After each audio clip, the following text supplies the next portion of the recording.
माननीय अध्यक्ष महोदय, मेरा प्रश्न किसानों का जो पंजीयन काटा गया उस पर है। मैं माननीय मंत्री जी से जानना चाहता हूं, ये जो पंजीयन होता है धान खरीदी हेतु वो राजस्व विभाग के सत्यापन के बाद होता है कि सीधे सीधे होता है? और अगर सत्यापन के बाद होता है तो आपने सत्यापन करके दिया, पंजीयन हुआ, तो 3023 हेक्टेयर भूमि जांजगीर चांपा जिला में पंजीयन में क्यों काटा गया? माननीय अध्यक्ष महोदय, जो सत्यापन हुआ है उसमें कोई भी रकबा काटा नहीं गया है। ये बिल्कुल गलत है कि कोई भी रकबा काटा गया है। माननीय अध्यक्ष महोदय, सरकार के जवाब में है 20,254 किसानों का 3023.46 हेक्टेयर जो है रकबा पंजीयन के बाद काटा गया है। और ये किन कारणों से काटा गया है, और अगर काटा गया है तो काटने के क्या कारण है और इसके लिए दोषी कौन है? आप सरकार के उत्तर में है 554 किसानों का जो है पंजीयन काटने के बाद पुनः जोड़ा गया, और माननीय मंत्री जी बोल रहे हैं कि किसी का पंजीयन रकबा काटा नहीं गया है। ये तो उत्तर में है आप। माननीय अध्यक्ष महोदय, कि इसमें के पंजीयन रकबा का भूया डेटाबेस एवं राजस्व रिकॉर्ड में दर्ज रकबे से अंतर पाया गया, जिनका सत्यापन पश्चात धान का पंजीकृत रकबा राजस्व रिकॉर्ड के अनुरूप किया गया है। और जो आपने कहा कि जो 558 किसानों की जो बात आपने की है, 558 किसानों में आपका इन लोगों का जो आवेदन आए, 558 किसान54 के जो आवेदन आए उसमें जो जांच किया गया उसके मुताबिक जो है संशोधन किया गया, जिसमें 554 किसानों का रकबा संशोधन वृद्धि किया गया। 2 किसानों का रकबा ग्राम में उपलब्ध नहीं होने के कारण, 1 किसान के नाम पर भूमि नहीं होने और 1 किसान का खाता सोसाइटी द्वारा सत्यापित नहीं होने के कारण रकबा संशोधन नहीं किया जा सका। 558 किसानों के आवेदन में 64 प्राप्त शिकायतों का निराकरण भी सम्मिलित है, जो आपका हेल्पलाइन नंबर से किया। माननीय अध्यक्ष महोदय, मेरा सीधा प्रश्न है, अगर पंजीयन हुआ तो क्या राजस्व विभाग के सत्यापन के बाद हुआ? मेरी जानकारी में पटवारी जब सत्यापित करके देता है किसान का इतना रकबा है, उसके बाद पंजीयन होता है, और सत्यापन के बाद ये 20,254 किसानों का रकबा जो है 3023 हेक्टेयर क्यों काटा गया? ये 558 किसान की आप बात कर रहे हैं, उन्होंने पुनः आवेदन किया कि आपने हमारे रकबा को काट दिया। बाकी 20,254 किसान को पता ही नहीं चला कि उनका रकबा कटा है। जिस दिन वो धान बेचने गए उस दिन उनको पता चला कि हमारे रकबा काट दिया गया है। मैं माननीय मंत्री जी से जानना चाहता हूं, अगर सत्यापन के बाद पंजीयन हुआ तो आपने रकबा क्यों काटा, और रकबा काटा तो इसके लिए दोषी कौन है? और अगर आप रकबा काट दिए तो 554 किसानों का आपने क्यों जोड़ा? पूरे प्रदेश में काटा गया है अध्यक्ष। माननीय अध्यक्ष महोदय, इसको स्वीकार करिए ना, सब जगह काटा आपने, मेड़ का, भर्रा का, भर्री का। माननीय अध्यक्ष महोदय, गत वर्षों में पंजीयन किसानों का पुनः पंजीयन नहीं कराया गया। नए किसान सीधा पंजीयन कराते हैं और पंजीयन के लिए पहले सत्यापन नहीं होता। माननीय अध्यक्ष महोदय, बिना सत्यापन का कोई पंजीयन ही नहीं होता जब तक पटवारी लिख के नहीं देगा। और हर साल पुराने पंजीयन का भी आप सत्यापन करते हैं, पटवारी पुनः रिकॉर्ड देता है, क्योंकि ये जो है रकबा कम ज्यादा होता है, किसी के बेचने से कम होता है, बंटवारा होने से कम होता है, फौती कटने से कम होता है, तो हर साल जो है पटवारी प्रतिवेदन देता है, उसके आधार पर पंजीयन पे सुधार होती है। माननीय अध्यक्ष महोदय, सरकार की एक षड्यंत्र है कि किसान धान मत बेच पाए, इसलिए जो है 3000 से भी ऊपर हेक्टेयर एक अकेला जांजगीर चांपा जिला में काटा गया है। मैं माननीय मंत्री जी से ही जानना चाहता हूं कि जबरदस्ती धान नहीं बेच पाए इसके लिए काटे हैं, ऐसे दोषी अधिकारी के ऊपर क्या आप कार्यवाही करेंगे जो किसान का हित किए हैं? माननीय अध्यक्ष महोदय, मैंने पहले ही बताया कि 20,254 जो पंजीकृत किसान हैं जिनका पंजीयन किया गया, केवल धान के लिए फसलों के रकबे का ही पंजीयन किया गया है, और इसमें किसी प्रकार से कोई काटा नहीं गया है, सत्यापन किया गया।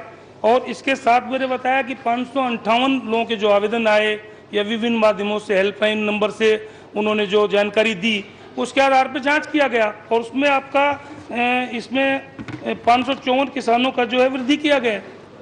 माननीय अध्यक्ष महोदय, माननीय मंत्री जी का जवाब है 558 किसान का आवेदन आया, उसमें 554 किसान का आवेदन सही पाया गया और 554 किसान का रकबा जोड़ा गया। बाकी 20,254 किसान को पता ही नहीं था, उन्होंने आवेदन नहीं किया। ऐसा कोई माध्यम नहीं था प्रशासन का कि इनको सूचना दें आपका हम रकबा काट दिए हैं। चलिए मान लीजिए 554 किसान का आपने जोड़ दिया, सही पाया गया, तो इनको काटे, उनके ऊपर क्या आप कार्यवाही करेंगे? इनका क्यों काटे जब सही था? तो जब उसका पंजीयन किया गया है, सत्यापन किया गया है, तो उसके बाद अगर जो 20,000 की आप बात कर रहे हैं उसमें अगर कोई भी आवेदन करता, और बाकायदा उसमें हेल्पलाइन नंबर भी दिया गया था, अगर वो उसमें आवेदन करते या जानकारी देते तो उसका फिर से जांच होती। और जो जिनका आया 558 को, उसमें मैंने आपको जानकारी दे दी है कि 554 लोगों का जो डिफरेंस पाया गया उसको जोड़ा गया है और 4 लोगों का अलग से मैंने बताया है। तो 500, माननीय अध्यक्ष महोदय, 554 का जोड़े, उनका सही तो था ना? अगर किसी ने काटा, किसी अधिकारी ने काटा तो उन्होंने गलत काम किया, उनके ऊपर आप क्या कार्यवाही करेंगे?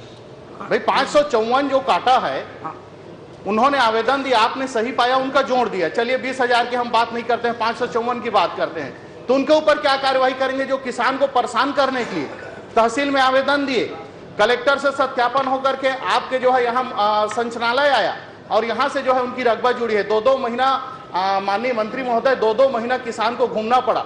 व्यक्तिगत मेरे को किसानों का रकबा जोड़वाने के लिए 2 बार जो है यहाँ मंत्रालय आना पड़ा। तो ये जो जबरदस्ती परेशान करने के लिए अगर रकबा काटे हैं, ऐसे दोषी अधिकारी के ऊपर आप क्या कार्यवाही करेंगे? इसमें माननीय अध्यक्ष महोदय, जब दोष किस चीज का है? अगर पंजीयन में कोई छूटा है, उसकी आवेदन लिए गए या हेल्पलाइन नंबर से उसकी जानकारी ली गई और उसके बाद जो है उनको जोड़ा गया है। अगर 20,000 जो आप 254 की बात कर रहे हैं, अगर उसमें भी अगर कोई भी आवेदन करता है या जानकारी देता है तो उसके बारे में भी उसको फिर से एक बार जांच किया जा सकता है। माननीय अध्यक्ष महोदय, पंजीयन पे नहीं छूटे थे। माननीय अध्यक्ष महोदय, पंजीयन पे नहीं छूटे थे, इनका ऑलरेडी पंजीयन हुआ था, इनका ऑलरेडी पंजीयन हुआ था, उसके बाद काट दिया गया। उसका परीक्षण करा लेंगे, मैं कह रहा हूँ। नहीं, माननीय अध्यक्ष महोदय, सौरभ सिंह, माननीय अध्यक्ष, सौरभ सिंह का आप करेंगे। माननीय अध्यक्ष महोदय, पूरे प्रदेश सहित जांजगीर चांपा जिला, वास्तव में जांजगीर चांपा जिला हमारा कृषि प्रधान जिला है, सबसे ज्यादा रकबा वहीं है। ये रकबा जो काटा गया है, क्या सरकार के निर्देश पर काटा गया है या वहां के स्थानीय अधिकारियों ने अपने मन से काट दिया है? ये कृपया मंत्री जी बता दें। इसमें मैं फिर बता रहा हूँ माननीय अध्यक्ष महोदय, 20,254 किसानों का पंजीयन का सत्यापन राजस्व रिकॉर्ड में सुधार संशोधित अनुसार किया गया है, किसी का रकबा काटा नहीं गया है। फिर मैंने बताया कि पहले तो हुआ नहीं इसका, अगर पंजीयन इस प्रकार से हुआ होता, पहले जांच की गई होती, पिछले सालों में नहीं हुआ है, तो हमने इसका जांच कराया और जो 20,254 का काटा गया है, बोल रहे काटा नहीं गया है। अगर सत्यापन के समय कोई भी इसमें आपत्ति करता, आवेदन देता या किसी भी माध्यम से हेल्पलाइन नंबर के माध्यम से उसकी सूचना देता, माननीय अध्यक्ष महोदय, माननीय अध्यक्ष महोदय, फिर काटा नहीं किया तो रकबा कम कैसे हुआ और रकबा कम करने का आधार क्या है? ये कृपया मंत्री जी बता दें। सुनियोजित ढंग से ये काम हुआ है कि हमको कम धान खरीदी करना पड़े, इसलिए किसानों का रकबा कम किया गया है और पूरे प्रदेश के हर जिले में किया गया है।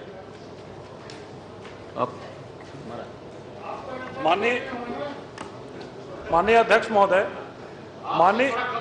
माननीय मंत्री जी ने इस चीज को एक्सेप्ट किया कि 22,000 किसान थे जिनका रकबा कटा, उसमें से 500 किसान का लगभग 550 किसानों का रकबा जुड़ गया, दो बाकी किसान छूट गए। 21,000 के आसपास 21,500 किसान छूट गए। वो 21,500 किसानों को यह पता ही नहीं था कि हमारा रकबा कट गया। जब वो धान बेचने के लिए वहां पर गए तब उनको पता चला कि हमारा रकबा कट गया करके, और फिर हाहाकार मचा करके। तो इस पर क्या कार्रवाई की जाएगी? 22,000 का रकबा क्यों काट दिया गया करके? उसके पीछे कोई मूलभूत आधार होगा कि क्यों रकबा काटा गया? माननीय अध्यक्ष महोदय, पंजीयन उपरांत ही सत्यापन कराते हैं और इस वर्ष 100% गिरदावरी किया गया। गिरदावरी के समय पाए जाने पर और आपका क्षेत्रांतरण के आधार पर सत्यापन किया गया और विरोधाभास होने पर पुनः भौतिक सत्यापन किया गया है। माननीय अध्यक्ष महोदय, गिरदावरी के समय क्या किसानों को सूचना दी गई? माननीय अध्यक्ष महोदय, गिरदावरी पे जो पाया गया उनके आधार पे काट दिया गया। ये 554 का गलत क्यों काटे? और 554 का गिरदावरी में अगर नहीं पाया गया, पुनः जोड़े, तो ये 554 के काटने वाले के ऊपर आप क्या कार्रवाई करेंगे?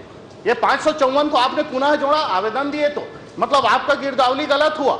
आपके अधिकारी कहीं भी मौके पे नहीं गए, कार्यालय पे बैठ के सरकार के निर्देश पे उन्होंने जो है ये 20,000 किसानों का रकबा काटा है। तो 554 जो गलत ढंग से काटे हैं उनके ऊपर आप क्या कार्रवाई करेंगे? माननीय अध्यक्ष, महत्वपूर्ण बात यह है कि बरसात के दिनों में कहीं भूमि का सीमांकन नहीं होता, सत्यापन करने भी जाते हैं तो खाली नजरी सत्यापन होता है। तो नजरी सत्यापन में कैसे 20,000 किसानों का जमीन काटने का आपने निर्णय कर लिया, आप ये बता दो। नजरी सत्यापन होता है, सीमांकन तो होता नहीं उस पीरियड में। आप इस बात को स्वयं बोल रहे हैं कि नजरी सत्यापन होता है। हाँ, सत्यापन का और आधार बता दीजिए आप। जब नजरी सत्यापन होता है तो उसमें सत्यापन किया गया और जो सही वह पाया गया उसके मुताबिक उसको बताया गया है। और जो 558 लोगों का, माननीय मंत्री जी, नजरी सत्यापन हुआ, हाँ? किसी किसान का 50 डिसमिल काट दिया गया, किसी किसान का 1 डिसमिल का 1 एकड़ काट दिया गया, तो ये काटने के पीछे आधार तो कुछ होगा कि भाई 10 डिसमिल का अगर नहीं, खेती बिल्कुल मैं नजरी में आपने खाली देखने में अंदाजा लगा लिया क्या? कोई भी रकबा नहीं काटा गया है ना सरकार की। किसानों का रकबा कम करना है, ऐसे मौखिक आदेश हुए थे कि नहीं हुए थे? आदेश आपको जानकारी होगा, मुझे जानकारी नहीं है। मुझे उसकी जानकारी। पूरे प्रदेश में किसानों का रकबा, माननीय अध्यक्ष महोदय, गंभीर मामला है, उनमें माननीय मंत्री की कार्रवाई की घोषणा कर। ये बहुत गंभीर मामला है। मंत्री जी जो बोल रहे हैं कि सत्यापन किया गया, रकबा काटा नहीं गया, किस आधार पर सत्यापन? मेरा एक प्रश्न इसी में आज लगा है। पूरे प्रदेश में कौन से नंबर में लगा? पूरे प्रदेश में 54, मैं उस प्रश्न में नहीं जा रहा हूं, मैं लगा है, मैं बता रहा हूं आपको, वो आया है उसमें। पूरे प्रदेश में 54,000 हेक्टेयर रकबा ये कम किया है कि धान खरीदना ना पड़े। किसानों से सहमति पत्र छत्तीसगढ़ बनने के बाद में पहली बार इनके द्वारा जबरदस्ती कराया गया और लगभग उसमें 5,35,000 किसानों से 84,000 हेक्टेयर का ये उसमें सहमति पत्र भरवा करके उनका रकबा कम किया गया, धान को नहीं खरीदा गया। इस सरकार को सीधा सीधा बोलना चाहिए और मंत्री जी को जवाब देना चाहिए। दमदार, हम तो आपको दमदार मंत्री समझते हैं, बता तो रहा हूं। तो दमदार मंत्री समझते हैं तो बोलो ना, हाँ हम कटवाए हैं, क्यों नहीं बोलते इस बात को? आपको सीना ठोक के बोलना चाहिए, यहाँ हमने कटवाया है और आपसे उम्मीद करते हैं यदि आप किसानों के शुभचिंतक हैं तो आपके रिकॉर्ड में है भाई, कि आपने रकबा कटवाया है, सुनिए, कम किया है, आपको स्वीकार करना चाहिए और स्वीकार करके बोलना चाहिए कि हाँ हमने रकबा कटवाया है, आपने कम किया है। और यदि आप ये बोल रहे हैं कि रकबा नहीं कटवाए हैं तो उसकी जांच कराएंगे क्या? और यदि रकबा कटा पाया गया उन अधिकारियों के खिलाफ में कार्रवाई करेंगे क्या? माननीय नेताजी, गिरदावरी में खसरा नंबर में फसल का रकबा अंकित रहता है।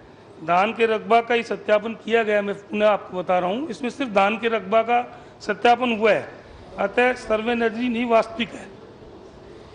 अध्यक्ष महोदय, वही तो कहना है, सत्यापन आपने किया, काट दिया। ये 554 किसानों का लाभ रकबा कटवा दिया आपने। शर्मा जी, पूरा प्रश्न में इतना आप लंबा मत खींचिए। आप माननीय अध्यक्ष महोदय, आपने गिरदावरी किया, काट दिया। 558 किसान ने पुनः आवेदन दिया, आपने 554 का जोड़ दिया। और माननीय अध्यक्ष महोदय, आपके जानकारी मैं बता दूं, ऐसे किसान हैं 18 एकड़ है उनका 17 एकड़ काट दिया गया, 10 एकड़ है उनका 9 एकड़ काट दिया गया।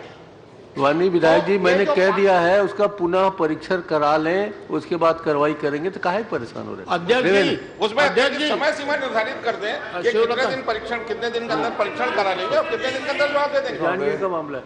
एक समय सीमा निर्धारित कर दें माननीय अध्यक्ष जी। आपसे अध्यक्ष जी, मैं माननीय अध्यक्ष जी आपसे माननीय मंत्री जी के लिए संरक्षण चाहता हूँ। अच्छा, वो खेती नहीं करते हैं, व्यापार करते हैं।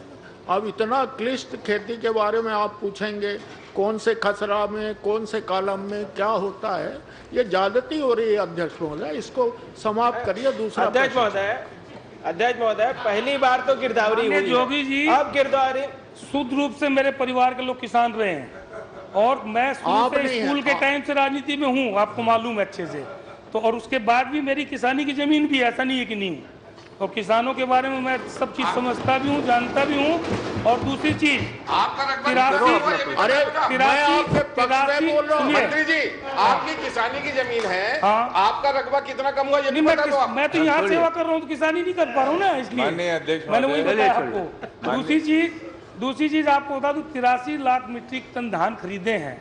आज तक छत्तीसगढ़ में 20 साल में कभी नहीं खरीदा गया, तो कम से कम आप लोगों को तो स्वागत करना चाहिए उस बात का। चलिए माननीय अध्यक्ष महोदय, माननीय मंत्री जी, अगर आप एक हो गया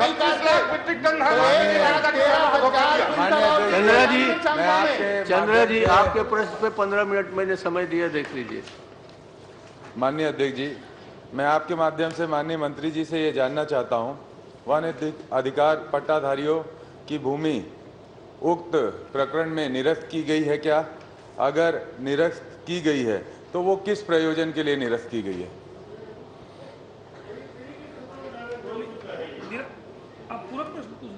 जी जी, पूरा निरस्त। माननीय मंत्री जी, मैं ये जानना चाहता हूं कि उक्त प्रकरण में वन अधिकार पट्टाधारियों की भूमि को निरस्त किया गया है क्या? अगर निरस्त किया गया है तो वो किस प्रयोजन के लिए किया गया है? आपने पूछा है वन अधिकार पट्टाधारियों की भूमि का अधिग्रहण की बात कही है। जी, मैं बता देता हूँ अध्यक्ष महोदय। माननीय अध्यक्ष महोदय, जांच प्रतिवेदन के आधार पे 12 लोगों के 10.30 हेक्टेयर भूमि के वन अधिकार पट्टे निरस्त किए गए हैं। माननीय मंत्री जी से मैं ये जानना चाहता हूँ, ये किस प्रयोजन के लिए, किस इंफ्रास्ट्रक्चर डेवलपमेंट के लिए ये भूमि पट्टा का निरस्त का कार्य किया गया है? इसमें माननीय अध्यक्ष महोदय, एजुकेशन सिटी हब के निर्माण के लिए ये निरस्त हुआ है। धर्मलाल जी को माननीय मंत्री जी, मैं ये जानना चाहता हूं कि उक्त प्रयोजन में किस किस भूमि को लिया गया है, और जिन भूमि को लिया गया है क्या वो भूमि का अधिग्रहण या निरस्तीकरण या कुछ अन्य इससे जुड़ा हुआ नियमानुसार किया गया है क्या? अरे भाई, भिलाई से दंतेवाड़ा की दूरी बहुत ज्यादा है। महत्वपूर्ण मुद्दा है माननीय अध्यक्ष जी। बहुत आप पूछ लीजिए ना, उसको समझ में नहीं आ रहा। माननीय अध्यक्ष जी, माननीय मंत्री जी ने जो प्रश्न आपके माध्यम से पूछा है, उस क्षेत्र के लगभग जो 10 लोगों का निरस्त किया गया, जो उनको न कोई मुआवजा दिया गया क्या, या उनको कोई मुआवजा दिया गया क्या? जो निरस्त किए उसके दिया गया, अन्य जगह उनको जमीन दी गई क्या? माननीय अध्यक्ष महोदय, मैं विस्तृत में इस विषय की जानकारी दे देता हूं।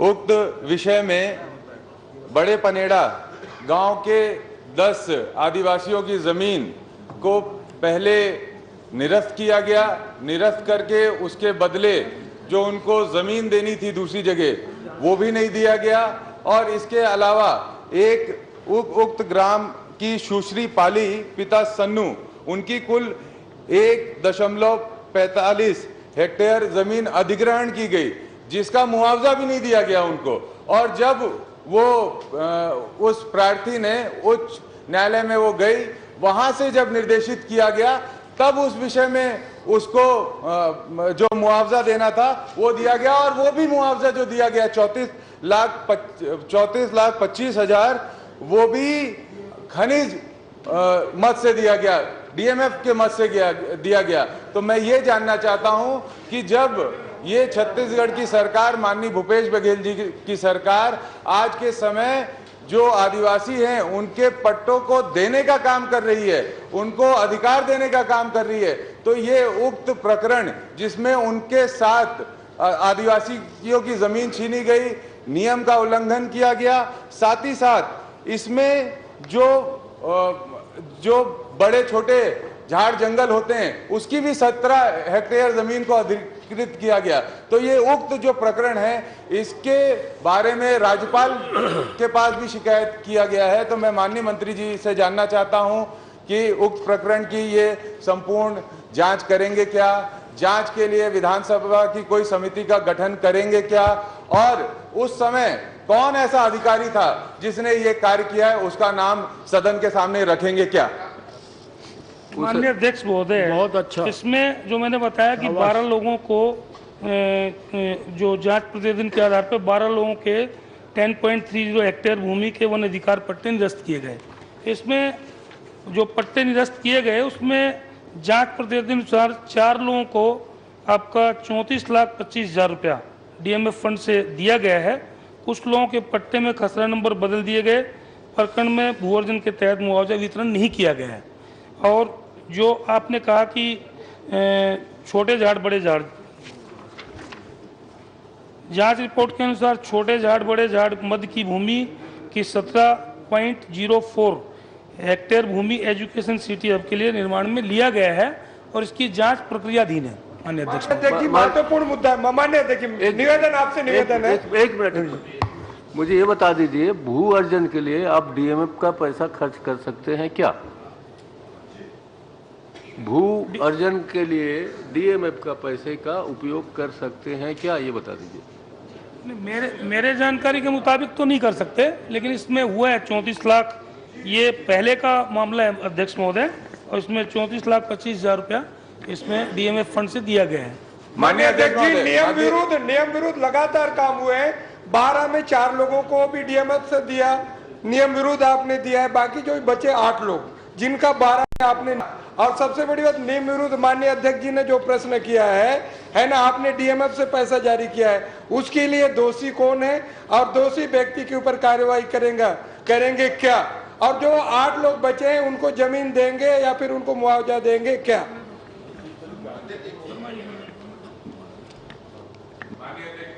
मैंने इस विषय पे सम्मानित मंत्री जी से ये जानना चाहा था कि किसके संरक्षण में, किस अधिकारी के संरक्षण में उक्त प्रकरण को किया गया, उसकी भी माननीय मंत्री जी से मैं जवाब चाहता हूं आपके माध्यम से। और साथ ही साथ मेरे पास जो जानकारी है उसके आधार पर आप उसको रहने दीजिए,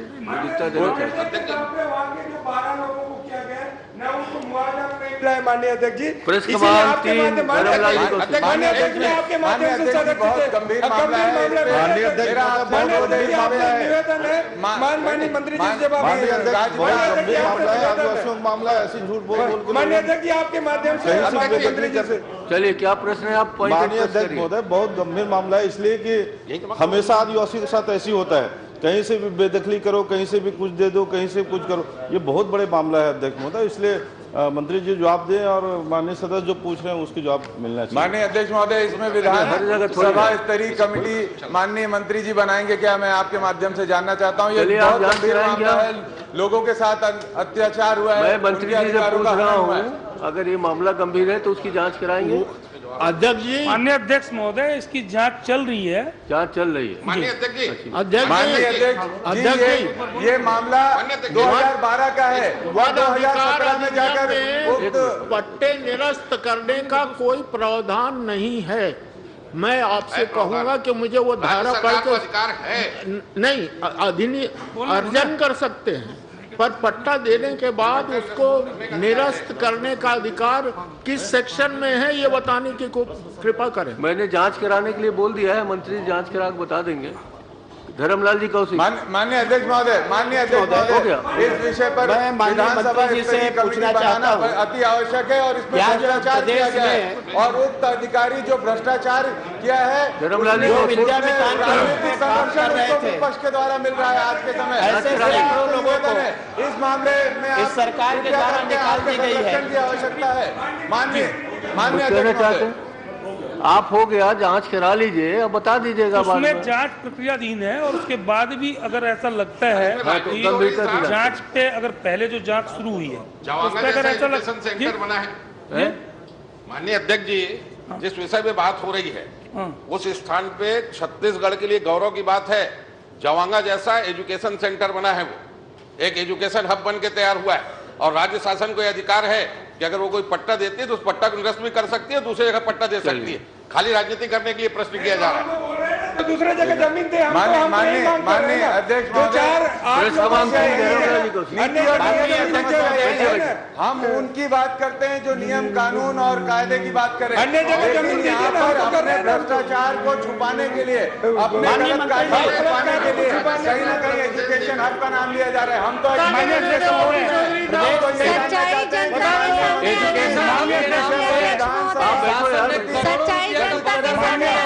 एजुकेशन हब के नाम पे, जवांगा के नाम से शासन ने पैसे का दुरुपयोग किया, पहले इसके बारे में आप माननीय अध्यक्ष, हम तो ये चाहते हैं कि आदिवासियों के साथ जिनकी जमीन छीनी गई उनको उनका अधिकार मिले। माननीय अध्यक्ष महोदय, इसमें जो तथ्य सामने आए हैं, जैसे डीएमएफ फंड या छोटे झाड़ बड़े झाड़, तो हम इसकी उच्च स्तरीय जांच करा देंगे। तो कहिए ना, हम उच्च स्तरीय जांच करा देंगे। उच्च स्तरीय जांच करा देंगे। माननीय अध्यक्ष महोदय, प्रदेश में अब जांच हो रही महाराज। डीएमएफ का फंड खर्च किया, वो अधिकारी कौन था उसका नाम बता। चलिए नाम छोड़िए, अब अधिकारी। माननीय अध्यक्ष महोदय, आपके माध्यम से मैं हो गया बहुत हो गया। चलिए माननीय अध्यक्ष महोदय, मैं माननीय मंत्री जी से पूछना चाहता हूँ पूरी कि प्रदेश में ऐसे जो विद्यामितान जो वर्षों से काम कर रहे हैं और वर्षों से काम कर रहे हैं, ऐसे लोगों को, कुछ लोगों को निकाला गया है और उनको रखने के संदर्भ में भी शासन के द्वारा निर्देश जारी किया गया था।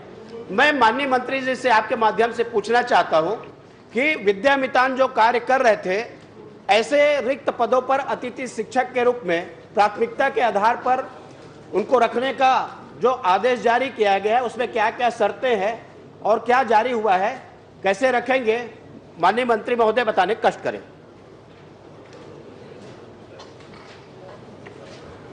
माननीय अध्यक्ष महोदय,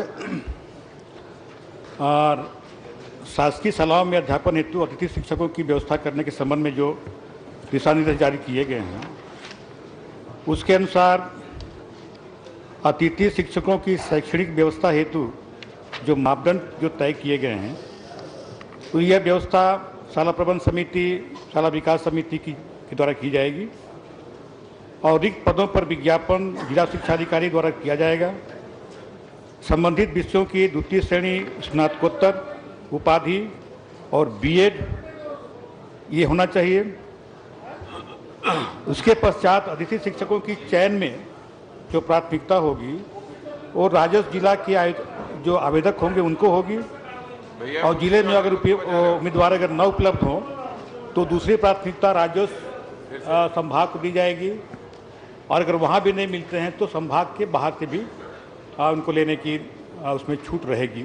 अन्य विद्यामितान उपलब्ध न होने पर अन्य आवेदकों को भी उसमें स्नातकोत्तर और जो प्राप्त अंकों जो मेरिट के आधार पर होगा उसका चयन किया जाएगा माननीय होंगे। और अगर समान अंक अगर मिलते हैं तो जो अधिक उम्र के जो आवेदक होंगे वो उनको उसमें प्राथमिकता दी जाएगी। माननीय मंत्री जी कि ये जो आपको दिशा निर्देश हुआ कि जिस साला में 17, 18, 19 में कार्यरत उनकी सेवाएं साला में पद रिक्त जो आपने बताया, इस जो सर्कुलर जारी हुआ उसका पूरे प्रदेश में पालन किया गया, और पालन करते हुए जो रिक्त पद थे, ऐसे काम करने वाले जो विद्यामितान हैं उनकी नियुक्तियां की गई सभी लोगों के, जहां पर रिक्त पद थे। जहाँ पर रिक्त पद थे सभी जगह उनकी नियुक्ति की गई, और कई जगह उसमें कन्फ्यूजन था कि उसमें लोकल स्तर पे होना चाहिए कि जो विद्यामितान का जो काम कर रहे थे उसमें, फिर वहाँ से उसका स्पष्टीकरण गया कि जो विद्यामितान जिस स्कूल में काम कर रहे थे, जिस जिले में काम कर रहे थे, वहीं पर उनकी प्राथमिकता दी जाएगी, और सभी को उसमें दिया गया है। और जहाँ पर कुछ लोगों की शिकायतें थी उनको दूर करके और उनको भी वहाँ पर नियुक्ति कर दी गई। तो मैं आपको ये सूची आपको बता रहा हूँ, मैं मेरे पास जो सूची है कि हेमेंद्र वर्मा ये भैरमगढ़ में थे, विद्यामितान के स्थान पर अन्य को रखा गया। ऐसे 94 लोगों की सूची तो मेरे पास में है, और ऐसे लोगों को उसके बजाय दूसरे लोगों को रखा गया जो आपके सर्कुलर था और निर्देश का पालन नहीं हुआ। ऐसे अधिकारी के खिलाफ में आप कार्रवाई करेंगे जो नियम का पालन नहीं किया गया है, और उनको सस्पेंड करेंगे आप? माननीय अध्यक्ष महोदय, पूरे सभी जगह जो निर्देश गए थे उसका पालन किया गया है, और जहां पर नहीं पालन किया गया था उनकी शिकायतें हुई थी, शिकायतों की जांच की गई, और जांच करने के बाद जो उनकी शिकायत सही पाई गई और उनके नियुक्ति पर उनको दे दी गई उनकी स्कूल। आपने बताया कि उसमें बीएड होना चाहिए। चलिए मैं सूची आपको पढ़ के बता देता हूँ। बहुत लंबी सूची, शासकीय हाई स्कूल नहीं, माननीय अध्यक्ष महोदय, आज सरकार में नौकरी देने की स्थिति में नहीं है। जो लोग पहले से नौकरी कर रहे हैं ये लगातार उनको निकाल रहे हैं। जो गाइडलाइन जारी इनके द्वारा खुद किया गया है उस गाइडलाइन का पालन नहीं कर रहे हैं, और ऐसे लोग भटक रहे हैं। यदि उनको न्याय नहीं मिलेगा विधानसभा के अंदर में तो किसको न्याय मिलेगा? इसलिए मैं माननीय मंत्री जी से कि हाई स्कूल हरोल, कोंडागांव, ताजिम खान, माननीय मंत्री जी, शांदा बेड़ा, एक मिनट आशीष मिश्रा। नेता प्रतिपक्ष की जो शिकायत है इसको आप पूरी तरीके से जांच करा लीजिए और जहां जहां आपके नियमों का पालन नहीं हुआ है उस पर कार्रवाई करिए। धन्यवाद अध्यक्ष जी। दलेश्वर साहब, धन्यवाद अध्यक्ष जी। बहुत कम संख्या है ये विद्यानिकानों की, सबको रखने के लिए बोल दीजिए। बड़ा दिल आदरणीय मंत्री जी, थोड़ा बड़ा दिल रखो। बहुत ही कम संख्या है, बेचारे कई वर्षों से काम कर रहे हैं। माननीय अध्यक्ष महोदय, नौकरी पर लगा आपके माध्यम से माननीय अध्यक्ष महोदय, समय सीमा थोड़ा सा और बताइए। इसीलिए तो बोल दिया जांच करेंगे। माननीय मंत्री जी, आपका जितनी भी शिकायत है आप माननीय अध्यक्ष जांच करेंगे जी और उस पर कार्रवाई करेंगे। कहाँ मैं स्टार्ट कर रहा हूँ। माननीय दलेश्वर साहू, माननीय अध्यक्ष महोदय, आपके माध्यम से मैं मंत्री जी से जानना चाहूंगा, ये राजीव गांधी आश्रय योजना एवं मुख्यमंत्री आबादी पट्टा वितरण के लिए कितने हितग्राहियों का सर्वे किया गया था? दोनों योजना का सर्वे संख्या, पात्र अपात्र की जानकारी मैं मंत्री जी से जानना चाहता हूँ। आपने कितना सर्वे किया था दोनों योजना में, उसका पात्र अपात्र बता दें, और कितने को आपने पट्टा वितरण की जानकारी तो दे दी हो, सर्वे की मैं जानकारी चाहता हूँ।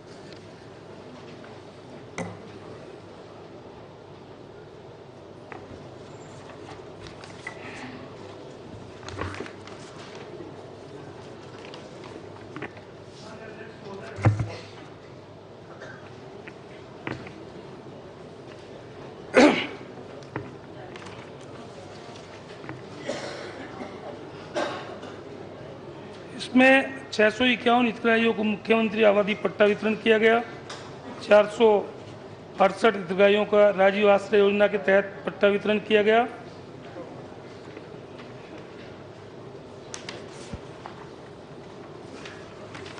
एक 171 मुख्यमंत्री आबादी योजना का लंबित है। इसमें माननीय अध्यक्ष महोदय, ये क्वेश्चन नहीं है इनका कि कितने लोगों का सर्वे किया गया। जो सर्वे हुआ और जो इसमें पात्र अपात्र पाए गए या जिसमें जो छूटे हुए हैं उसकी जानकारी मैंने दी है, और इसमें अगर वो पूछना चाहे तो मैं बता सकता हूँ।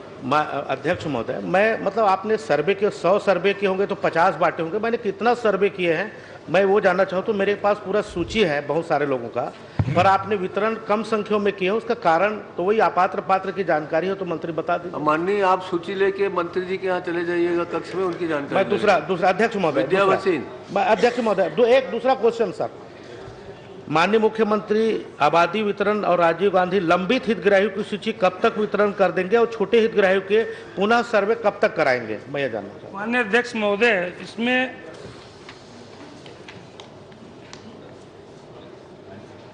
161 मुख्यमंत्री आबादी पट्टों का अनुमोदन दिनांक 24/11/2000 किया गया है, और आपके जो अविवादित आबादी पट्टों वितरण जल्द किया जाएगा, और विवादित प्रकरणों के लिए समय सीमा बताया जाना संभव नहीं है।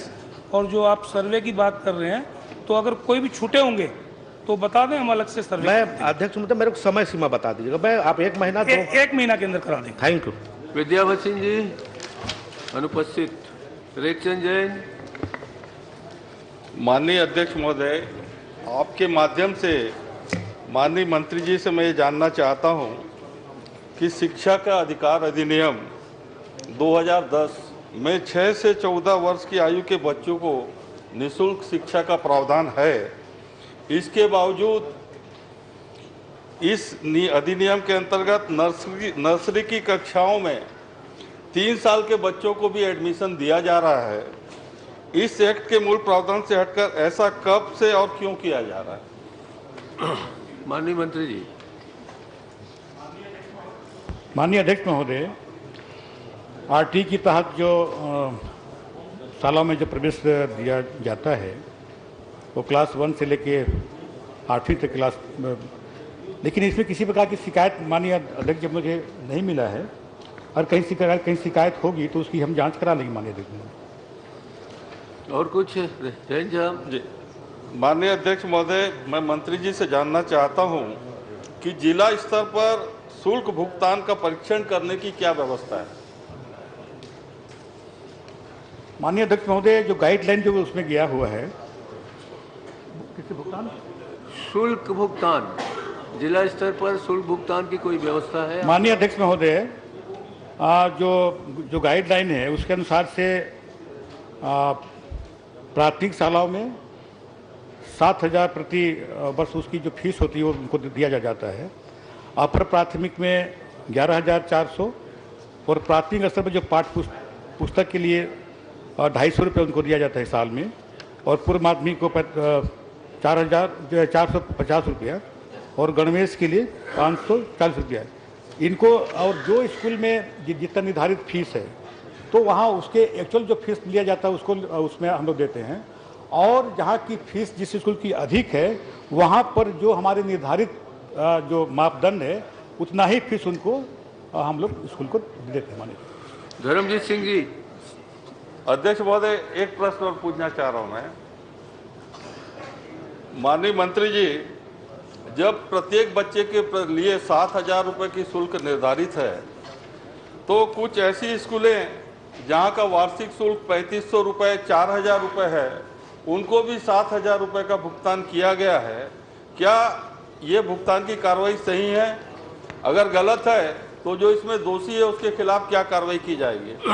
माननीय अध्यक्ष महोदय, इसमें कोई दोषी नहीं है। जो गाइडलाइन है कि अब 7,000 ही देंगे हम लोग उसमें। अगर स्कूल की फीस उससे ज़्यादा है तो केवल हम 7,000 देंगे, बाकी वो उनके पेरेंट्स दे देंगे। चलिए धर्मजीत सिंह जी। नहीं, लेकिन जिसमें मंत्री जी, माननीय अध्यक्ष महोदय, जिसमें 3,500 रुपये शुल्क निर्धारित है, मेरे पास स्कूल का प्रपत्र पड़ा है कि 3,500 रुपये वार्षिक फीस निर्धारित है, उसको भी 7,000 रुपये का भुगतान किया गया है। माननीय अध्यक्ष जी, RTE के तहत बड़े जो स्कूल हैं वो बच्चों को, गरीब बच्चों को पढ़ाने से मना कर देते हैं। तो मैं सरकार से, माननीय मंत्री जी से जानना चाहता हूं, क्या वैसे स्कूलों को सख्त निर्देशित करेंगे क्या? अरुण बोरा जी, तीनों का प्रश्न का जवाब एक साथ दीजिए। मैं माननीय मंत्री जी से जानना चाहता हूं, 2012 से लेकर 2020 तक कितने बच्चों को प्रवेश दिया गया और कितने बच्चों को स्कूल छोड़नी पड़ी? चलिए तीनों का जवाब एक साथ दीजिए। माननीय अध्यक्ष महोदय, ये तो 2017 से है ये जो प्रश्न है, ये उसके लिए तो अलग से हमको सोचना चाहिए। चलिए उनका जवाब देना चाहेंगे कि कम फीस होने के बावजूद। मैं आपके माध्यम से मंत्री जी से यही चाहता हूं कि शिक्षा के अधिकार का जो मामला 2010 से चल रहा है, पूरे छत्तीसगढ़ में ये जांच का विषय है, और नई नई स्कूलें खोल दी गई, नर्सरी में एडमिशन करा दिए गए, जबकि इसमें 25% का क्राइटेरिया है गरीब बच्चों के लिए, और 40%, 50% तक के बच्चों को भर्ती कर लिया गया है। इसकी जांच की जाए। माननीय मंत्री जी से मैं अनुरोध करूंगा कि सदन में इसकी घोषणा करें, और जिनको ज्यादा पैसे का भुगतान कर दिया गया है वो गलत है, और इसमें जो भी दोषी है उसके खिलाफ कार्रवाई होना चाहिए। ठीक है, माननीय मंत्री जी जांच करा लीजिए जो दोषी। माननीय अध्यक्ष महोदय, मैं इसकी जांच करा लूंगा और जो भी दोषी कार्रवाई होगी। अध्यक्ष महोदय, माननीय राजस्व मंत्री जी से मैंने पूछा कि बिलासपुर, दुर्ग और रायपुर में नजूल भूमि पर अवैध कब्जे और निर्माण के कितने प्रकरण दर्ज हैं। उन्होंने जवाब दिया है अध्यक्ष महोदय कि दुर्ग में 17, रायपुर में 72 और बिलासपुर में एक भी नहीं। मेरी दृष्टि से ये जानकारी असत्य है। कोई संशोधित उत्तर है इस पर माननीय मंत्री जी? मेरे को नहीं मिला है। नहीं, मैं पूछ रहा हूँ उनसे, कोई संशोधित उत्तर है क्या? बिलासपुर में अवैध कब्जा निर्माण, आप यही जानना चाहते हैं ना? लिख के दिए हैं, वही पूछ रहा हूँ। हाँ वही संशोधित। धर्मजीत जी, खैर ये आप लिखित में दिए हैं, नजूल भूमि पर अवैध कब्जा बिलासपुर में दर्ज नहीं है कोई भी। हमारी जानकारी में बहुत ज़्यादा है, तो ये जानकारी या तो जिसने भी लाया है वो गलत दिया है। तो मैं आपसे ये भी कहना चाहता हूँ कि तालाब, नहर, नाला, नाली और उसका किनारा भी नजूल में ही आता है। वहाँ तो तालाब पाट के माल बना दिए गए हैं, तालाब पाट के कॉम्प्लेक्स बना दिए गए हैं, तालाब पाट के बड़े बड़े बिल्डर और नदी पाट के वहाँ पर इमारत तान दिए हैं। तो मैं आपसे ये जानना चाहता हूँ, ये पूछना चाहता हूँ कि क्या आप बिलासपुर में इसको एक बार फिर से सर्वे करा के जानकारी देंगे क्या? अध्यक्ष महोदय, सर्वे का काम जारी था, अभी बीच में चुनाव था, और आपको जो जानकारी दी गई कि बिलासपुर दर्ज नहीं है, मैंने ये नहीं कहा कि वहाँ कोई अतिक्रमण नहीं है, अतिक्रमण है हर शहर में लगभग अतिक्रमण। इसलिए तो नियम बनाया गया है ना कि वे जो अतिक्रमित भूमि है 10 साल 20 साल 40 साल जो भी अतिक्रमण हुए हैं लंबे समय से, तो उसका जो प्रावधान किया गया है उसमें भी सर्वे कराएंगे। और काफ़ी जगह सर्वे हुआ भी है, जिसमें जो सर्वेक्षण जो रिपोर्ट है हमारी उसके मुताबिक 37,605 अतिक्रमित भूमि का चिन्हांकन किया गया भी, सब पूरे प्रदेश में चल रहा है। मैं जितना पूछ रहा हूँ बताइए ना, मैं आपसे सिर्फ इतना पूछ रहा हूँ कि आपके रिकॉर्ड में कोई प्रकरण दर्ज नहीं है, और मेरा कहना है कि वहाँ पर बेजा कब्जा है। आप इसका फिर से सर्वे करा के जांच करा के मुझे आप अवगत कराएंगे क्या? इसका बिल्कुल सर्वे कराएंगे, और जो भी अतिक्रमित भूमि होंगी उसमें प्रकरण दर्ज करेंगे, उसकी कार्रवाई करेंगे। अब मैं माननीय अध्यक्ष जी ये पूछना चाहता हूँ कि आपने, एक मिनट सर, एक मिनट, मूल प्रश्न मैंने चांदा मुनारा के बारे में पूछा है तीनों जिले के कि चांदा मुनारा कहाँ मौजूद है। आपका जवाब बहुत दुर्ग जिले के दुर्ग नगरी क्षेत्र के नजूल भूमि के अंतर्गत कुल 221 चांदा मुनारा तथा मुनारा नक्शों के अनुसार है, चांदा मुनारा नहीं है, नक्शे के अनुसार है। और उसी तरह से रायपुर में भी सिर्फ 3 चांदा मुनारा है और बिलासपुर में तो एक भी नहीं है अध्यक्ष महोदय। तो मैं आखिर ये पूछना चाहता हूँ ये चांदा मुनारा गायब क्यों हो गया, और अगर ये गायब हो गया तो आपका राजस्व अमला जांच पड़ताल कैसे करता है ज़मीनों के विवाद की स्थिति में, या सरकारी ज़मीन को नापने की स्थिति में, या किसी सही मालिक के ज़मीन को नापने के लिए आप किस तरीके का औजार या रास्ता अख्तियार करते हैं, जरा ये बता दीजिए। अब उसमें एक और जोड़ दीजिए कि कब से गायब है। नहीं, गायब बहुत सालों से है साहब, इनको तो खुद मालूम नहीं है तो सीधा लिख दिए है नहीं। आप बता दीजिए कब से गायब है। एक चीज की जानकारी मैं लेके आया हूं अध्यक्ष महोदय, बिलासपुर कलेक्टर के ठीक सामने बिलासपुर का चांदा मुनारा था। आज से 12-15 साल पहले जब उसका पोर्च बना तो उस चांदा मुनारा को उखाड़ करके फेंक दिया गया। तो अब बिलासपुर में एक भी नहीं है, तो बिना चांदा मुनारा के आखिर आप काम कैसे करते हैं भैया, कौन सी कला से करते हैं ये बताइए।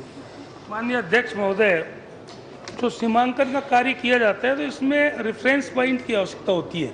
कोई भी सीमांकन कोई भी किया जाता है ज़मीन का तो एक रेफरेंस पॉइंट की आवश्यकता होती है।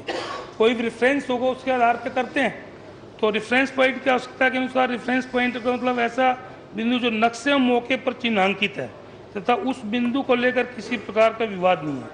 चांदा मुनारा की स्थापना राजस्व सर्वेक्षण के समय की जाती है तथा इन्हीं चांदा मुनारा को रेफरेंस बिंदु मानते हुए सर्वेक्षण कार्य किया जाता है। इसी कारण से चांदा मुनारा को रेफरेंस पॉइंट मानते हुए सीमांकन कार्य करने का प्रावधान है। जब ही नहीं है तो काहे का चांदा तो चांदा मुनारा अभी गायब नहीं हुआ धर्मजीत भैया, चांदा मुनारा पहले से ही नहीं है। और जो रेफरेंस पॉइंट मैंने बताया कि उसके आधार पर मैं आगे बता रहा हूँ, आजकल जमाना बदल गया है, नई टेक्नोलॉजी आ गई, आपको बता देता हूँ मैं कि आगे किस दिशा में हम लोग काम करेंगे। माननीय अध्यक्ष महोदय, माननीय अध्यक्ष महोदय, एक माननीय मोहल्ले जी नहीं मोहल्ले जी गरीब आदमी है। मोहल्ले जी, माननीय अध्यक्ष महोदय, मंत्री जी तो जानना चाह रहे पुराना नया टेक्नोलॉजी कैसा। अध्यक्ष जी, अभी माननीय विद्वान मंत्री जी ने कहा अब नई टेक्नोलॉजी का जमाना है।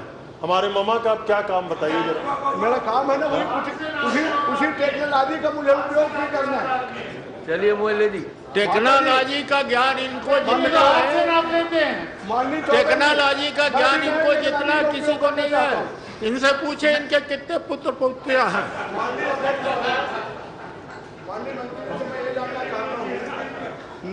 नजूल भूमि को कहीं भी हो प्रदेश में क्या बेचने का कलेक्टर को अधिकार है, तो कितने प्रतिशत वो बेच सकता है और कितने प्रतिशत सुरक्षित रख सकता है। उदाहरण के लिए मैंने मुंगेली जिले में जमीन की बिक्री हो गई है और बिना नीलामी किए भी रजिस्ट्री भी हो गया। क्या इसका आप जांच कराएंगे? और व्यक्तिगत किसी ने लिया है और वो भी वो ठेकेदार है, वो ने लिया है, गरीब आदमी ने लिया है। तो नजील भूमि को मैं पूछने का मेरा मतलब है कि नजील भूमि में कितना प्रतिशत सुरक्षित रखा जाता है और कितना बेचा जाता है। और मुंगेली में तो जमीन है ही नहीं है कोई निर्माण कार्य के लिए, तो थोड़ा बहुत बचा है जो 10-25 जिसमें 50 से सबको बैठ खाए। माननीय अध्यक्ष महोदय, मैं धर्मजीत सिंह जी का जवाब दे देता हूं कि चांदा मुनारा के बारे में जानकारी देना जरूरी है। मैंने बताया कि चांदा मुनारा लुप्त होने की स्थिति में उनके पुनः स्थापना पर विभाग एक तो विचार कर रही है। इसके साथ साथ चांदा मुनारा की स्थापना सर्वेक्षण के समय की जाती है। चांदा मुनारा के क्षतिग्रस्त होने पर यदि चांदा मुनारा के अवशेष स्थल उपलब्ध न हो तभी मरम्मत किया जाता है। संभव होता है कि यदि चांदा मुनारा स्थल से लुप्त हो चुका हो तो पुनः स्थापना पूर्णतः शुद्धता के साथ संभव नहीं हो पाता। ऐसी परिस्थिति में शासन के पास दो विकल्प हैं, या तो प्रचलित पद्धति से राजस्व सर्वेक्षण कराया जाए या आधुनिक पद्धति से। क्योंकि वर्तमान प्रचलित पद्धति से राजस्व सर्वेक्षण का कार्य अत्यधिक श्रम साध्य होने के साथ साथ खर्चीला भी है। सर्वेक्षण कार्य में आधुनिक तकनीक का उपयोग करने हेतु कैडेस्ट्रियल नक्शे का जियो रिफरेंसिंग कराए जाने पर विचार किया जा रहा है। इसके अंतर्गत प्रत्येक 4x4 किलोमीटर की दूरी पर कंट्रोल पॉइंट स्थापित किए जाएंगे। कंट्रोल पॉइंट की सहायता से प्रत्येक सर्वेक्षण चिन्हों के जियो कोऑर्डिनेट ज्ञात किए जाएंगे। इस प्रकार प्रत्येक ग्राम में पृथक से चांदा मुनारा स्थापित की आवश्यकता नहीं होगी, क्योंकि नक्शे के प्रत्येक खसरा नंबर अक्षांश देशांश उपलब्ध होने से जीपीएस मशीन की सहायता सीमांकन कार्य अधिक शुद्धता के साथ संभव होगा। और इसके लिए हमने धमतरी जिले को पायलट प्रोजेक्ट में लिया है और उसके बाद आगे उसको और बढ़ाएंगे। माननीय अध्यक्ष महोदय, मेरे प्रश्न का जवाब नहीं आया। चलिए मुंगेली, चलिए माननीय मंत्री जी। नजूल भूमि का कितने प्रतिशत सुरक्षित रखा जाता है? पूछ देता हूँ माननीय मंत्री जी, माननीय हमारे वरिष्ठ सदस्य और हमारा ही जिला है मुंगेली, इनका कहना ये है कि मुंगेली में नजूल भूमि को बेच दिया गया है कलेक्टर के द्वारा या सरकार के निर्देश के अनुसार। तो उसका क्या तरीका है, मैंने कैसे दे दिए बिना की नीलामी के, बिना कंपटीशन के? अगर एक जमीन के लिए दो दावेदार आएंगे तो क्या नियम है आपकी सरकार का? नहीं, उन्होंने पूछा है कि कलेक्टर को कितने प्रतिशत बेचने का, और कितना प्रतिशत बेचना है और कितना सुरक्षित रखना है। 20 अक्टूबर 2017 से पहले कि अगर कोई अधिकृत भूमि है और उसमें कोई अतिक्रमण किया हुआ है तो उसको शासन ने प्रावधान किया है उसमें कि उसको आवंटित कर सकते हैं। कलेक्टर को 7,500 फुट तक आवंटन करने का अधिकार है और 7,500 फुट से ऊपर अगर होगा, आदेश है, हम लोग भी पढ़े हैं जी, वो जितने लोग कब्जे में हैं सबको बेच सकता है कि कुछ सुरक्षित रखेगा सरकार के लिए, ये पूछ रहे हैं। मैंने बताया 20 अक्टूबर 2017 से पहले का अगर अतिक्रमण है। और दूसरा, अगर जो आपने कहा कि उसमें कोई नीलामी की जो बात आपने की, अगर कोई किसी भी जमीन पे आवेदन अगर एक से अधिक आएंगे तो उसमें नीलामी का प्रावधान है।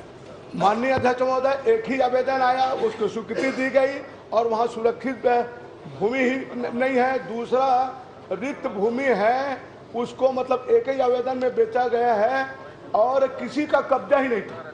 बात यहाँ पे मैं आपको हो रहा, आपको जानकारी में बता देता हूँ, आप जांच करा लीजिए। विकास उपाध्याय जी, चलिए आप। माननीय एक मिनट। अध्यक्ष महोदय, अब मैं थोड़ा पूछना चाहता हूं, अवैध कब्जाधारियों के काबिज भूमि का चिन्हांकन कर कब्जाधारियों को विक्रय करने का निर्णय लिया है, तो इसके पैमाने क्या हैं? आपने पैमाना में बताया है, आपने जवाब में लिखा है कंडिका का के प्रकरण में अवैध कब्जाधारियों के काबिज भूमि का चिन्हांकन कर काबिजधारियों को बाजार मूल्य के 150% के बराबर प्रब्याजी भूमि स्वामी हक की प्राप्ति हेतु बाजार मूल्य का 2% राशि देय होगा। इस प्रकार प्रचलित गाइडलाइन दर पर बाजार मूल्य, गाइडलाइन तो तय करते हैं कलेक्टर, बाजार मूल्य कैसे तय होता है और कौन तय करेगा बाजार मूल्य को? गाइडलाइन कलेक्टर तय करेगा रेट का, और बाजार मूल्य क्या है इसको समझा दीजिए थोड़ा सा, फिर एक प्रश्न और करके बात करें। गाइडलाइन कलेक्टर तय नहीं करते, गाइडलाइन कलेक्टर अपनी सिफारिश भेजते हैं और सरकार तय करती है उसको, गाइडलाइन को। और इसमें जो आपने कहा कि मोहल्ले जी ने भी कहा, आपने भी कहा कि जो अतिक्रमण की बात है, जो विकास योजना होती है किसी भी, जैसे बिलासपुर शहर है तो उसका एक आपका मास्टर प्लान होगा, एक विकास योजना होगी। अगर वो कोई भी जमीन किसी ऐसे शासकीय कार्य में या कहीं भी उपयोग की है उसमें अगर चिन्हांकित है तो उसको नहीं बेचा जाएगा। अभी आखिरी एक प्रश्न और पूछूंगा अध्यक्ष जी, बस ये आखिरी। माननीय मंत्री जी, आज 2 तारीख को जब हम यहाँ बैठे हैं और जब से ये नियम बना है तब से लेके अभी तक के रायपुर में इस प्रावधान के तहत किसको किसको, कहाँ कहाँ, कितनी कितनी, कितने दर पर जमीन दी गई है, कृपया करके उनका नाम बता दीजिए। उनका जांच करा लीजिए, बहुत लंबा नहीं, जांच नहीं कराना है, कोई भ्रष्टाचार थोड़ी है, तो सरकार के नियम के मुताबिक हो रहा है। समय समाप्त हो रहा है, बहुत लंबा हो जाएगा। भ्रष्टाचार नहीं, आप यहाँ ये बोल दीजिए मुझे सूची दे देंगे। सूची दे देंगे, हाँ आप। माननीय अध्यक्ष महोदय, मेरे ख्याल से रायपुर में नहीं दी गई है, अगर कोई होगा तो हम इनको सूची मैं पूछ रहा हूँ बस। माननीय अध्यक्ष महोदय, विकास उपाध्याय, एक आपके माध्यम से राजस्व मंत्री जी से मैंने सड़क निर्माण के दौरान भूमि अधिग्रहण प्रक्रिया की जानकारी मांगी थी, वो जानकारी आ गई। मैंने ये जानकारी मांगी थी कि जानकारी जब आ गई तो धन्यवाद दीजिए और नमस्ते करिए, आगे माननीय अध्यक्ष जी, मैं ये जानकारी, और भी 2 प्रश्न है, जल्दी पूछिए। जिसके जवाब में 884 किसानों का अधिग्रहण किया गया, जिन किसानों को उनकी जमीन अधिग्रहण का मुआवजा दिया गया, क्या सभी को पूर्ण मुआवजा दिया जा चुका है? अगर हाँ तो कितना? दूसरा, जिन 72 किसानों का प्रकरण, आपने 72 किसानों का प्रकरण लंबित है बताया, उन 72 किसानों का प्रकरण लंबित क्यों है? और 5 साल से प्रकरण लंबित है तो उनका मुआवजा दिया क्यों नहीं जा रहा है? इसकी जानकारी मैं जानना चाहता हूं। माननीय मंत्री जी, प्रश्न क्रमांक महोदय,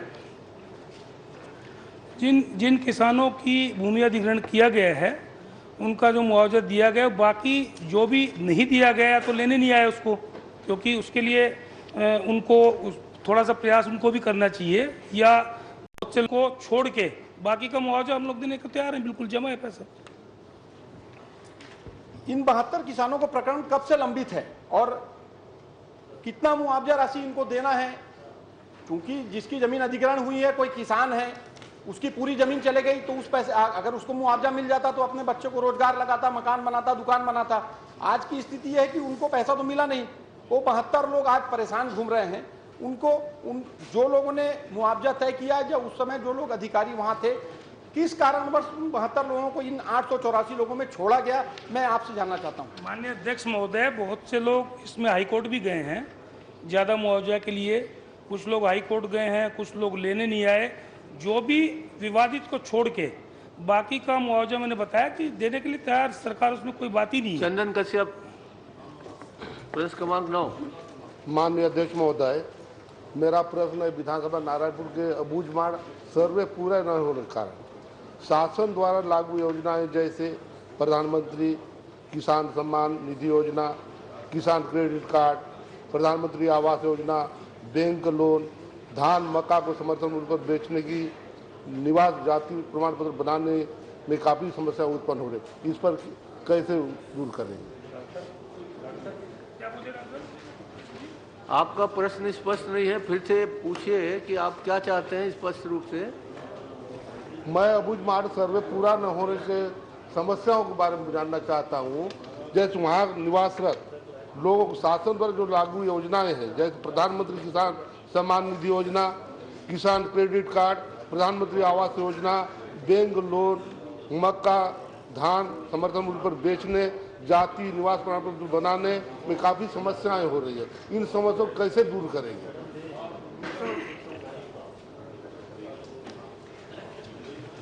अध्यक्ष महोदय, उनका कहना है सर्वेक्षण पूरा नहीं हुआ है, तो जो शासकीय योजनाएं हैं उसको पूर्ण करने के लिए आपने क्या सोचा है, ये बता दीजिए। माननीय अध्यक्ष महोदय, पहली बार तो अबूझमाड़ में सर्वेक्षण का कार्य शुरू हुआ। इसमें एक गांव का आपका जो पुरुषनार जो गांव है, इसका सर्वे 31 जनवरी तक पूर्ण हो चुका है। लगभग 18 गांव का सर्वे पूर्णता की ओर है और बाकी भी सर्वे का कार्य अभी किया जाएगा। अभी बीच में आपके नगरीय निकाय चुनाव, इसके साथ साथ पंचायत के चुनाव में भी अमला व्यस्त रहा, तो इसलिए आगे उसका सर्वे जल्दी कराएंगे। हम लोग प्रयासरत हैं। अबूझमाड़ अध्यक्ष महोदय, देखिए अबूझमाड़ दुर्गम पहुंच भी पहाड़ी क्षेत्र, रास्तों का अभाव है। माननीय विधायक जी, मैं खुद कह रहा हूं कि अबूझमाड़ अब तक दुर्गम क्षेत्र रहा है। यदि वहां सर्वे हो रहा है तो आप सब जो बस्तर डिवीजन के विधायक गण हैं उसमें सहयोग प्रदान करें कि अबूझमाड़ जैसे दुर्गम क्षेत्रों का सर्वेक्षण हो जाए। माननीय मंत्री महोदय, मैं आपके माध्यम से माननीय मंत्री जी से जानना चाहता हूं, मात्र 18 गांवों का सर्वे हुआ है, उसके लिए जल्दी से जल्दी सर्वे हो, उसके लिए अलग से टीम गठित करके करेंगे क्या, ताकि शासन की योजनाओं का लाभ उनको मिल सके? मैं आपसे जानना चाहता हूं। चलिए आप माननीय अध्यक्ष महोदय, मैंने बताया कि शासन ने, हमारी सरकार ने, माननीय मुख्यमंत्री जी ने ये ऐतिहासिक निर्णय लेके इस काम को शुरू कराया है, जिसमें एक गांव का सर्वे पूरा हो चुका, 18 गांव का लगभग पूर्णता की ओर है और बाकी सर्वे का काम में भी तेजी लाएंगे। माननीय अध्यक्ष महोदय, आप सामने बैठे, मैं आपके माध्यम से माननीय मंत्री जी से प्रश्न जानना चाह रहा हूं कि सरस्वती योजना के अंतर्गत जो आपने बजट प्राप्त किया था, इस बजट में से आपने इतना लंबा मत करो ना, इसका भुगतान किया। आपके पास 2 मिनट बाकी है। इस बजट के अंतर्गत छात्र छात्राओं को सरस्वती योजना के अंतर्गत साइकिल देने का है, आपने कितने लोगों को दिया बताइएगा? माननीय अध्यक्ष महोदय, साइकिल देने में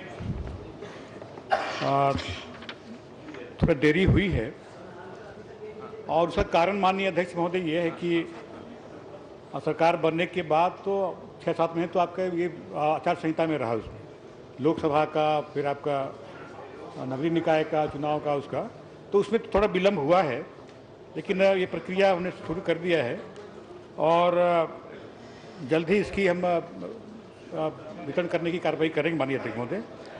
अभी तक हम लोग ने बहुत कम बांटा है। माननीय अध्यक्ष महोदय, आप फेल रहे। सरस्वती साइकिल योजना का बजट में प्रावधानित होने के बावजूद भी उन बच्चियों को उनकी शैक्षणिक स्तर पर करने के लिए आपने बांट नहीं सका। और दूसरा, आपने घोषणा पत्रों में जो छात्राओं को भी देने का प्रावधान किया था, छात्रों को देने का प्रावधान किया था, आपने छात्रों को दिया क्या?